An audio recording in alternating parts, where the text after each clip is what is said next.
কমিশনের বার্নাল বোরোলিন দাওয়াইয়ের পাল্টা আইসক্রিম পরামর্শ তৃণমূল নেত্রীর। গণতন্ত্র বিরোধী সরকার, কেন্দ্রকে তুলোধনা মমতা বন্দ্যোপাধ্যায়ের। নজিরবিহীনভাবে প্রতিহিংসা পরায়ণ বলেও তো এডিটারিস্ট বিশ্ব মজুমদারের সঙ্গে এক্সক্লুসিভ সাক্ষাৎকার। কমিশনের বার্নাল বোরোলিন দাওয়াইয়ের পাল্টা আইসক্রিম পরামর্শ তৃণমূল নেত্রীর। গণতন্ত্র বিরোধী সরকার, কেন্দ্রকে তুলোধনা মমতা বন্দ্যোপাধ্যায়ের। নজিরবিহীনভাবে প্রতিহিংসা পরায়ণ বলেও তো এই যে নির্বাচনী আধিকারিক যেভাবে এই ধরনের কমেন্টস করছেন, বার্নাল বোরোলিন আইসক্রিম, আপনার প্রধান প্রতিপক্ষ কি? এবার আমি বার্নাল বোরোলিন বলিনি, ওটা ওরা বলেছে, আমি বলেছি আইসক্রিম দিয়ে ঠান্ডা করে দেবো। আমি সেটাই তো বলছি, আমি যে আইসক্রিম খান গরমে ঠান্ডা হবে। বড্ড অত্যাচার করছে, স্বৈরাচারীর একটা লিমিট আছে।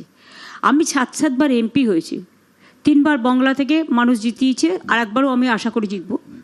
তো আমার জীবনের দীর্ঘদিন আমি সংসদ পেরিয়ে এসেছি, আমি অনেক প্রাইম মিনিস্টার দেখেছি, অনেক গভর্নমেন্ট উত্থান পতন দেখেছি। এইরকম একটা ভিন্ডিকটিভ গভর্নমেন্ট, মানে মানুষ বিরোধী গভর্নমেন্ট, গণতন্ত্র বিরোধী গভর্নমেন্ট, ভাগাভাগি গভর্নমেন্ট, দেশ মানে নিজেদের স্বার্থে যা ইচ্ছা করতে পারে।